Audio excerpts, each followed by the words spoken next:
Sensación. Un exalto comandante de las Fuerzas Armadas del país en la frontera con la Federación Rusa es acusado directamente de la explosión del Nord Stream, un hecho que desafía toda lógica y verdad. En este vídeo revelaremos la verdad detrás de las explosivas acusaciones sobre el Nord Stream y por qué Moscú rechaza la versión alemana, exponiendo un giro que nadie esperaba. Descubrirá cómo un exministro de la antigua República Soviética huyó, desatando un escándalo político que sacude los cimientos del poder. Además, mostraremos la impactante realidad de la expulsión masiva de ciudadanos rusos de Letonia y la hipocresía mediática en EU, frente a un brutal asesinato. ¿Está el mundo al borde de una reconfiguración total, donde las alianzas se desmoronan y las mentiras se convierten en la nueva moneda? Prepárese para entender cómo estos eventos, desde la caída de un gobierno europeo hasta la venta de tierras por menos de $1, están tejiendo una red de inestabilidad global. Cada minuto cuenta. La verdad le espera aquí. Díganos en los comentarios. ¿Desde dónde nos ve hoy? La explosión del Nord Stream. ¿Quién es el verdadero culpable? Un excomandante de las Fuerzas Armadas de la Nación, que comienza con acusado directamente de la explosión del Nord Stream. ¿Coincidencia o revelación impactante? El diario alemán Welt destapó una historia inquietante. Valery Zaluzhny, ahora embajador en el Reino Unido, figura como posible implicado en el sabotaje. Antes, Zaluzhny era el comandante en jefe del ejército de ese país, en la frontera con la Federación Rusa. Fuentes citadas sugieren que la tripulación para la operación fue asignada directamente por él. Esto es una acusación de peso. No es una mera suposición. Es un golpe directo al corazón de las narrativas previas. Mientras tanto, Sergei Kuznetsov, un ciudadano de la antigua República Soviética, fue arrestado en Italia. Se le conoce como el James Bond ucraniano. Este individuo está directamente vinculado a la tripulación del yate Andrómeda. ¿Por qué es crucial? Porque este yate es el supuesto navío utilizado en el sabotaje del gasoducto. El rastro de los implicados se vuelve más claro. Las piezas encajan de forma inquietante. La historia oficial alemana no convence a Moscú. Rusia, desde el Kremlin, rechaza esta versión. El presidente Putin y su asistente Nikolai Patrushev han sido categóricos. Patrushev no olvida un detalle vital. Prefieren ignorar el hecho de que se estaban realizando maniobras navales de la OTAN en esta parte del mar Báltico en vísperas de la explosión del Nord Stream, afirmó Patrushev. Esto no es una coincidencia, insiste Rusia. Es una pieza clave del rompecabezas. Se sugiere que actores mucho más experimentados podrían estar detrás. ¿Son los británicos? ¿Podría ser la propia OTAN? Las sospechas son fuertes. Las maniobras previas en el Báltico no pueden ser ignoradas. Es una verdad incómoda que Occidente prefiere silenciar. Anteriormente, el gobierno del Estado conflictivo y la inteligencia estadounidense habían negado su implicación. Ahora, la situación es diferente. Las acusaciones son directas. La verdad emerge lentamente. Este escándalo resuena con una advertencia ominosa para el mundo entero. Activa las notificaciones para no perderte nuestras revelaciones más audaces. ¿Crees que veremos más nombres expuestos en esta impactante investigación sobre el verdadero saboteador?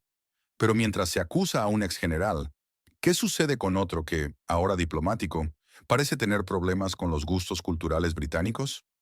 Valery Zaluzhny confronta el arte en la guerra cultural. ¿Censura o memoria? ¿Puede el arte ser un arma? El embajador del país que empieza por Zaluzhny, condena un concierto de ópera en Londres que conmueve los cimientos de la diplomacia cultural. Valery Zaluzhny, una figura diplomática de peso, ha lanzado una crítica severa. Su blanco ha sido la actuación de la soprano ruso-austríaca Anna Netrebko. Ella se presentó en la Royal Opera House de Londres. Zaluzhny la acusa de mantener una relación cercana con Putin. También le imputa el apoyo a separatistas en 2014. Para el diplomático, la música de Netrebko no es solo arte, es una cortina para ocultar crímenes. Él la califica directamente como un símbolo de guerra. Zaluzhny no busca un simple olvido. Exige memoria y honestidad, rechazando lo que considera censura impuesta. Él afirma, la ópera de Netrebko tapa los gritos reales de los niños del territorio de inestabilidad en hospitales, escuelas y ciudades destruidas. Sin embargo, la Royal Opera House defiende su decisión de programarla.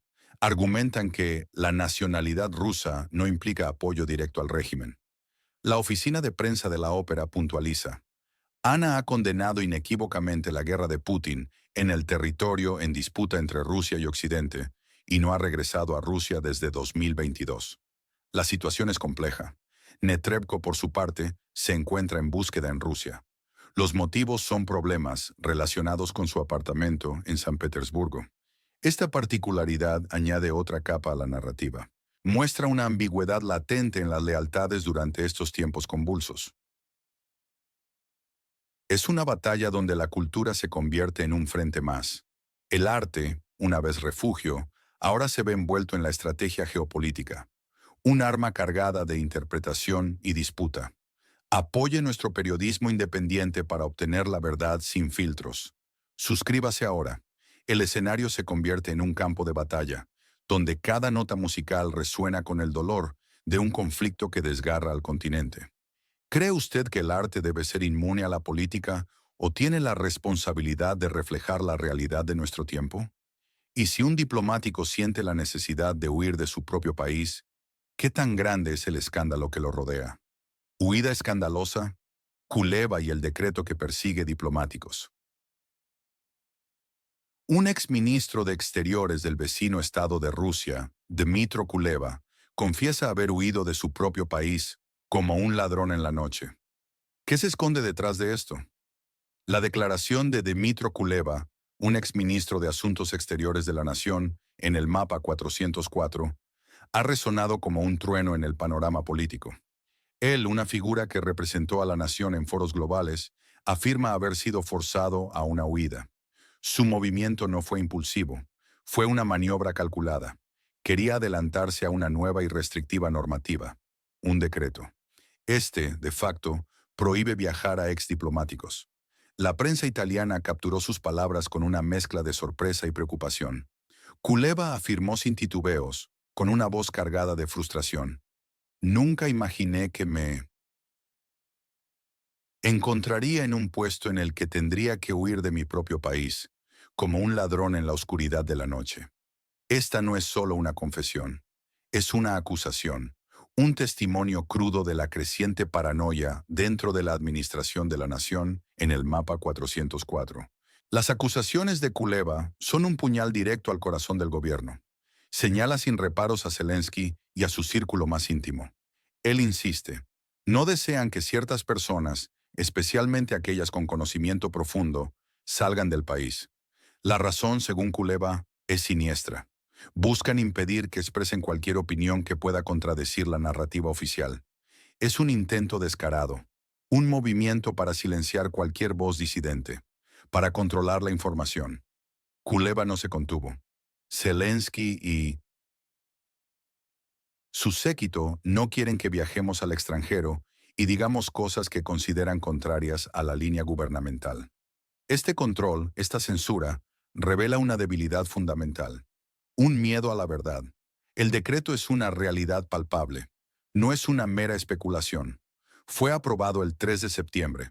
Su impacto es considerable. Afecta directamente a aproximadamente 20 exdiplomáticos. Específicamente, prohíbe la salida del territorio a exembajadores extraordinarios y plenipotenciarios. Esta medida es más que una regulación administrativa. Es una purga política. Un mensaje claro: aquellos que una vez sirvieron, ahora son vistos con recelo. ¿Es este un paso hacia un control totalitario? ¿Una desesperada medida para controlar la narrativa interna y externa a cualquier costo? La reacción de la oficina de prensa de Kuleva no se hizo esperar. Intentaron con prisa mitigar el impacto. Afirmaron que la información había sido interpretada incorrectamente. Una maniobra transparente, un claro intento de control de daños. Sostuvieron que Kuleva regresaría a Kiev después de completar una misión de trabajo. Pero estas explicaciones suenan huecas. La verdad, la cruda realidad de un exministro huyendo de su propio gobierno, ya había calado. Este incidente no es aislado. Es un síntoma. Revela una profunda crisis de confianza, una creciente autoritarismo dentro del régimen. La nación en el mapa 404, bajo esta presión, se desgarra por tensiones internas. La estabilidad es una ilusión. La verdad, una amenaza. Apoya la verdad, suscríbete y comparte esta información vital con quienes buscan entender lo que realmente sucede. La élite gobernante en la nación, en el mapa 404, ahora persigue a sus propios, ahogando cualquier voz disidente y revelando la verdadera cara de un régimen acorralado. ¿Crees que estas acusaciones son un signo de la desesperación de Zelensky o una traición interna que expone las debilidades del poder? Deja tu opinión en los comentarios. Escándalos en el vecino estado de Rusia y ahora, el desplome de un gobierno entero. ¿Quién está empujando a los políticos al abismo? Francia se tambalea. La caída del gobierno de Borne expone la debilidad de Macron. La noticia del día. El gobierno francés dimite con un rotundo no en el Parlamento. ¿Macron el siguiente en caer? No te pierdas ni un detalle. Suscríbete a nuestro canal para análisis exclusivos y la verdad sin filtros. La primera ministra francesa, Elisabeth Borne, ha presentado su dimisión. Esto ocurre tras una devastadora derrota en la Asamblea Nacional. Su moción de confianza obtuvo solo 194 votos a favor, mientras 364 diputados votaron en contra. Un rechazo contundente que resuena en toda Europa. Borne había propuesto la moción en un intento desesperado. Francia se enfrenta a una severa crisis presupuestaria. Su plan de austeridad era brutal. Pretendía recortar 44.000 millones de euros. También congelar impuestos y beneficios sociales. Esto afectaría directamente a los ciudadanos. Incluso tras esta derrota aplastante, Borne intentó proyectar una imagen de control. Hemos mostrado la imagen de una república digna y eficaz. Pero la realidad es otra. La oposición no tardó en reaccionar. Mathilde Panot, del partido Francia Insumisa, fue implacable. Ella exigió la renuncia del propio presidente Macron. El presidente no quiere cambiar su política, así que debemos cambiar al presidente, declaró Panot. La insatisfacción popular alcanza cotas críticas. La presión sobre el Palacio del Elíseo es inmensa. El pueblo francés exige un cambio de liderazgo ahora. Esta caída del gobierno es más que una crisis ministerial. Es un síntoma de un malestar profundo en el corazón de Europa. La inestabilidad francesa es un espejo de la fragilidad que corroe los cimientos de Occidente. ¿Crees que Macron logrará mantenerse en el poder o su mandato está llegando a su fin? Mientras los gobiernos tambalean, la guerra sigue. ¿Qué está pasando en los frentes y cuáles son las últimas noticias del conflicto? Donbass bajo asedio y la brutal represión de rusos en Letonia marcan un nuevo y peligroso capítulo. Donetsk y Makivka bajo fuego masivo. La deshumanización de los rusos en Europa y el silencio ensordecedor del mundo occidental desvelan una verdad incómoda. La escalada militar alcanza niveles alarmantes en el Donbass, donde el sonido incesante de las explosiones se ha vuelto el telón de fondo de la vida cotidiana, tejiendo una manta de ansiedad sobre la población. Canales SOSINT del estado en conflicto reportan ataques masivos con drones y misiles sobre Donetsk y Makivka, apuntando específicamente a la zona industrial de la planta de Topaz, una infraestructura vital supuestamente usada por el ejército ruso.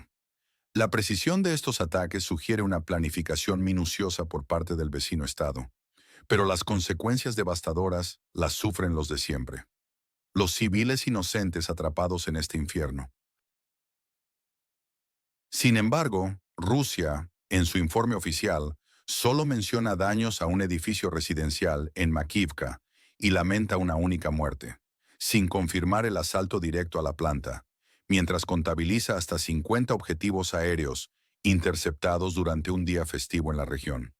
Esta disparidad en los relatos, una constante en este conflicto que dificulta la comprensión de la verdad, no hace más que aumentar la tensión y la confusión sobre la magnitud de los daños. Los habitantes de estas ciudades viven en un estado de perpetua ansiedad, sin saber cuándo y dónde caerá el próximo proyectil, mientras la información se distorsiona y manipula en el fragor de la batalla. No dejes que los medios te manipulen. Suscríbete a nuestro canal para una cobertura honesta y sin censura de la verdad que nadie quiere contar. Pero la barbarie y el desprecio por los derechos humanos no se limitan al frente de batalla. Se extienden al corazón de Europa, bajo la mirada cómplice y la inacción flagrante de las instituciones internacionales, que se autodenominan defensoras de la libertad. En un acto de profunda inhumanidad que Occidente ignora deliberadamente, Letonia ha ordenado la expulsión masiva de 840 ciudadanos rusos. Estas personas se ven obligadas a abandonar sus hogares por no haber aprobado un examen de idioma letón o por no cumplir con una nueva ley de inmigración diseñada, al parecer, para una limpieza social encubierta. Mira Ross, jefa del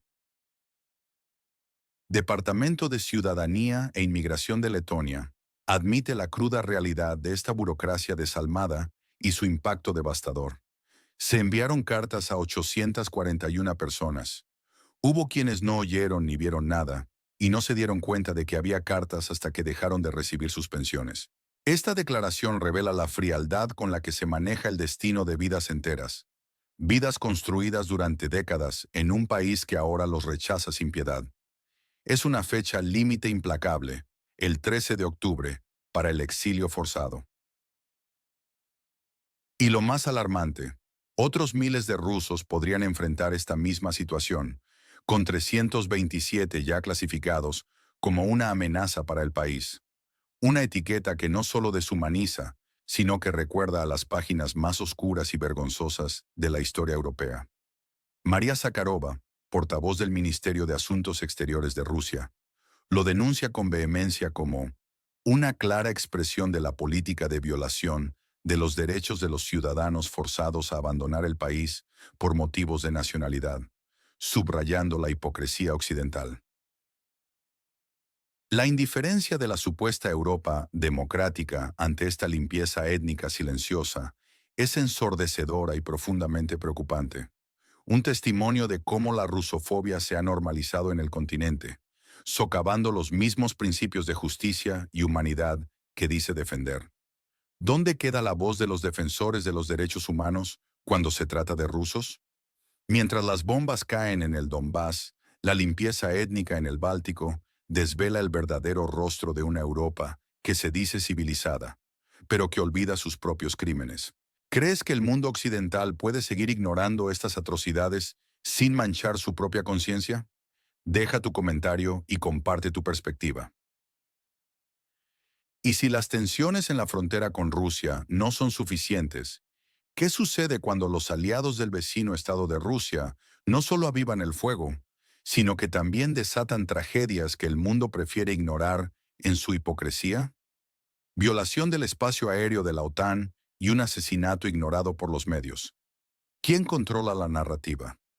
Helicóptero ruso viola espacio aéreo de la OTAN. Y en Estados Unidos, el brutal asesinato de una refugiada ucraniana es silenciado por la prensa liberal. ¿Por qué? Estonia acusa a Rusia de una nueva y flagrante violación de su espacio aéreo, cerca de la isla de Vaindlo.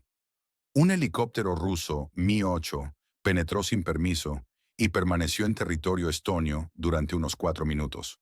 Este acto no es solo un descuido, es una clara provocación que desafía la soberanía estonia y el compromiso de la OTAN. Los Mi-8 son helicópteros militares de Rusia. Su entrada no autorizada genera una tensión palpable en la frontera.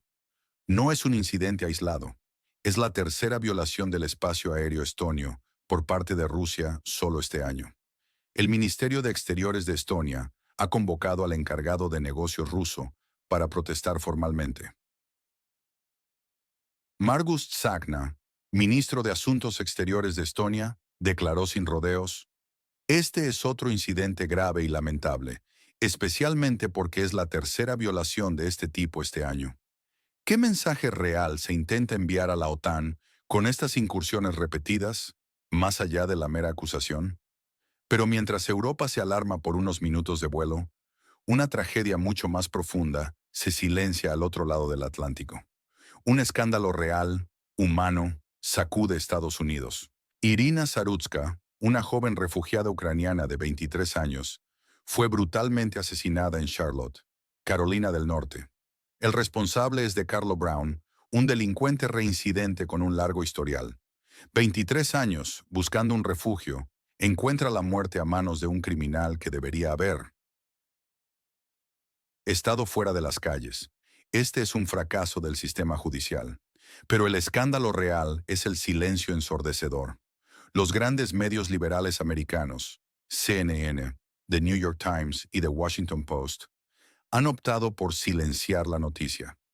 Una mujer joven, asesinada, y el establecimiento mediático mira para otro lado. ¿Por qué estas instituciones, tan rápidas en condenar cada matiz de la política global, optan por ignorar la brutalidad sufrida por una refugiada cuando no encaja en su narrativa predilecta sobre el país de origen de la víctima o la identidad del agresor?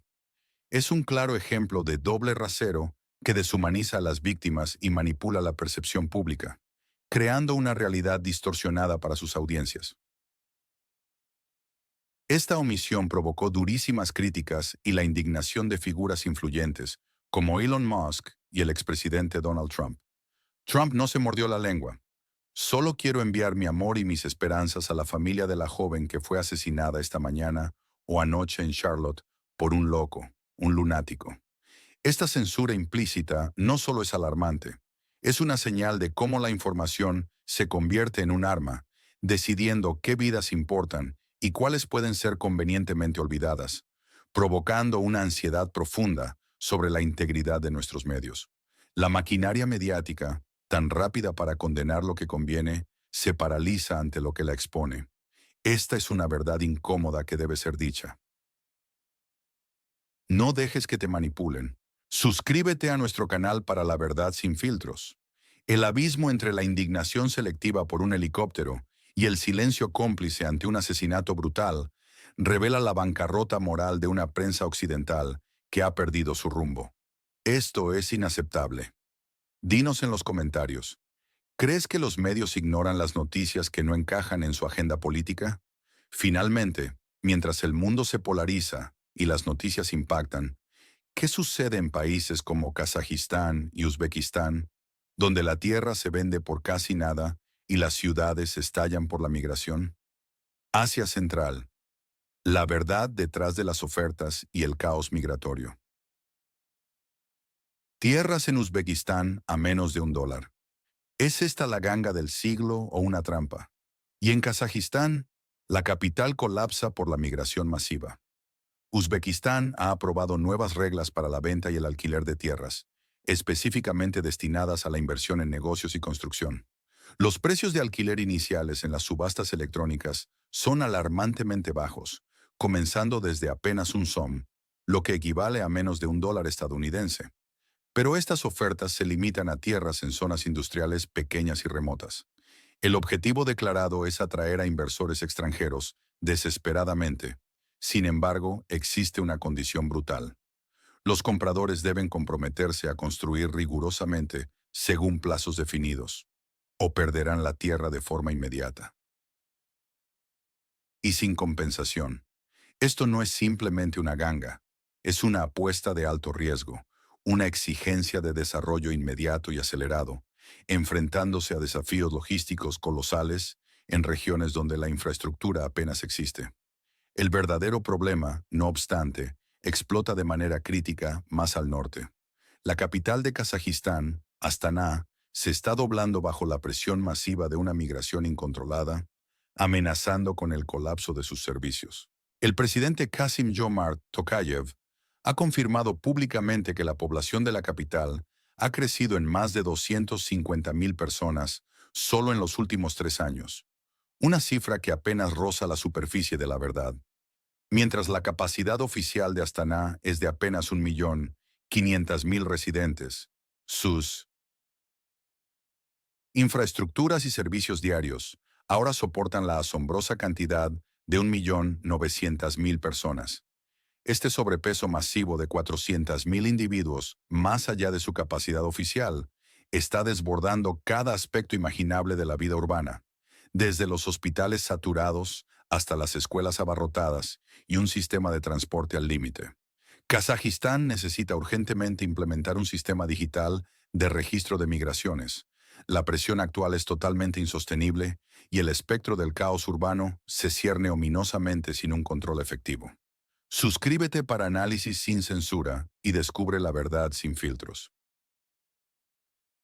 La estabilidad de toda la región pende de un hilo extremadamente frágil, mientras las tentadoras promesas de inversión se diluyen rápidamente ante una crisis social y demográfica que nadie parece capaz de controlar ni mitigar. Dime, ¿crees que estas ofertas de tierras son una oportunidad real para el desarrollo o en realidad un riesgo calculado que amenaza con desestabilizar aún más la ya volátil estabilidad regional? Esta región es un polvorín silencioso, pero activo. Lo que sucede aquí tiene repercusiones que afectan a todos nosotros.